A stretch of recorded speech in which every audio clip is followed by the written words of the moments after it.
ಎಲ್ರಿಗೂ ನಮಸ್ಕಾರ. ನಮ್ಮ ಅಡುಗೆ ಚಾನೆಲ್ಗೆ ಸ್ವಾಗತ. ಇವತ್ತಿನ ವಿಶೇಷ ರುಚಿಕರವಾಗಿರೋ ಸಾರಿನ ರೆಸಿಪಿ. ಇಡ್ಲಿ ಅನ್ನದ ಜೊತೆಗೆ, ದೋಸೆ, ಉದ್ದಿನ ವಡೆ ಜೊತೆಗೆ ಚೆನ್ನಾಗಿರುತ್ತೆ.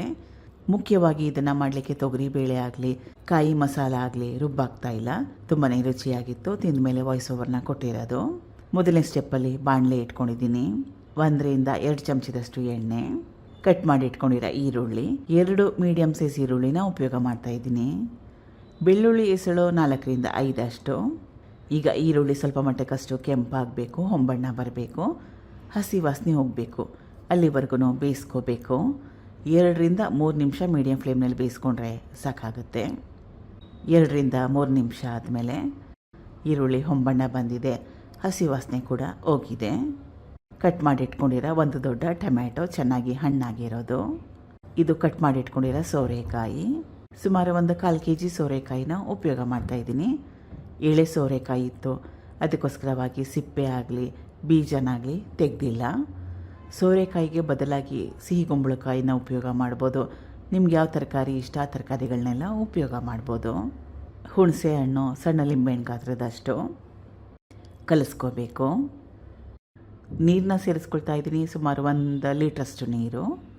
ನೀರನ್ನ ಹಾಕ್ಕೊಂಡ್ಮೇಲೆ ಸೋರೆಕಾಯಿ ಎಲ್ಲ ಮೆತ್ತಗಾಗಬೇಕು, ಅಲ್ಲಿವರೆಗೂ ಬೇಯಿಸ್ಕೋಬೇಕು. ಸುಮಾರು 7-8 ನಿಮಿಷ ಬೇಕಾಗುತ್ತೆ. ಗ್ಯಾಸ್ ಸ್ಟವ್ನ ಬೇಕಿದ್ರೆ ಮೀಡಿಯಮ್ ಟು ಹೈ ಫ್ಲೇಮ್ನಲ್ಲಿ ಇಟ್ಕೋಬೋದು. 7-8 ನಿಮಿಷ ಆದಮೇಲೆ ಸೋರೆಕಾಯಿ ಎಲ್ಲ ಪದಾರ್ಥಗಳು ಚೆನ್ನಾಗಿ ಬೆಂದಿದೆ, ಮೆತ್ತಗಾಗಿದೆ. ನೀರನ್ನ ಸಂಪೂರ್ಣವಾಗಿ ಬಸ್ದು ಬಿಡಬೇಕು, ತೆಗೆದು ಬಿಡಬೇಕು. ತುಂಬಾ ಜಾಸ್ತಿ ಬಿಸಿ ಇದೆ, ತಣ್ಣಗಾಗಲಿ. ತಣ್ಣಗಾದ್ಮೇಲೆ ಮುಂದಿನ ಸ್ಟೆಪ್ನ ಮಾಡ್ಕೊಳ್ಳೋಣ. ಈಗ ಬೇಯಿಸಿಟ್ಕೊಂಡಿರೋ ತರಕಾರಿಗಳೆಲ್ಲ ತಣ್ಣಗಾಗಿದೆ. ರುಬ್ಕೊಳ್ತಾ ಇದ್ದೀನಿ ಮಿಕ್ಸಿ ಜಾರ್ಗೆ ಸೇರಿಸ್ಕೊಂಡು. ಬೇಕಿದ್ರೆ ಸ್ವಲ್ಪ ನೀರನ್ನ ಹಾಕ್ಕೋಬೋದು. ರುಬ್ಕೊಂಡಿದ್ದಾಗಿದೆ. ಮುಂದಿನ ಸ್ಟೆಪ್ಪಲ್ಲಿ ಬಾಣಲೆ ಇಟ್ಕೊಂಡಿದ್ದೀನಿ.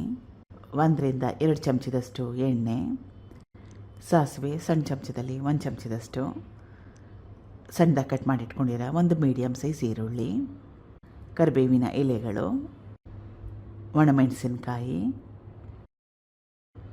ಈರುಳ್ಳಿ ಈಗ ಚೆನ್ನಾಗಿ ಕೆಂಪಾಗಬೇಕು, ಹೊಂಬಣ್ಣ ಬರಬೇಕು. ಒಗ್ಗರಣೆಯಲ್ಲಿ ಈರುಳ್ಳಿನ ಚೆನ್ನಾಗಿ ಬೇಯಿಸ್ಕೊಂಡು ಒಗ್ಗರಣೆ ಹಾಕ್ಕೊಂಡ್ರೆ ತುಂಬಾ ಟೇಸ್ಟಿಯಾಗಿರುತ್ತೆ. ಒಗ್ಗರಣೆ ಬೆಂದಿದೆ. ರುಬ್ಬಿಟ್ಕೊಂಡಿದ್ನಲ್ಲ ಅದು, ಅದೇ ಜಾರ್ಗೆ ಸ್ವಲ್ಪ ನೀರನ್ನ ಹಾಕ್ಕೊಂಡು ಉಪಯೋಗ ಮಾಡ್ತಾಯಿದ್ದೀನಿ. ಇದು ಬೇಯಿಸಿಟ್ಕೊಂಡಿರೋ ನೀರನ್ನ ತೆಗೆದಿಟ್ಟಿದ್ನಲ್ಲ, ನೀರನ್ನ ಬಸ್ತಿಟ್ಟಿದ್ನಲ್ಲ ಅದು. ಕನ್ಸಿಸ್ಟೆನ್ಸಿ ನೋಡಿ ನಿಮಗೆ ಯಾವ ರೀತಿ ಬೇಕು ಅಂತ ಅದ್ರ ಪ್ರಕಾರವಾಗಿ ನೀರನ್ನ ಉಪಯೋಗ ಮಾಡಿ. ಅಚ್ಕಾರದ ಪುಡಿ 1 ಟೇಬಲ್ ಸ್ಪೂನಷ್ಟು.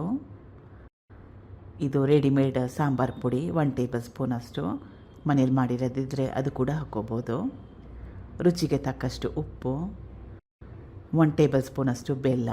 ಬೆಲ್ಲನ ಆಪ್ಷನಲಾಗಿ ಇಟ್ಕೊಳ್ಳಿ, ಹಾಕ್ಕೊಂಡ್ರೂ ಪರವಾಗಿಲ್ಲ, ಹಾಕ್ಕೊಳ್ಳಿಲ್ಲ ಅಂದ್ರೂ ಪರವಾಗಿಲ್ಲ.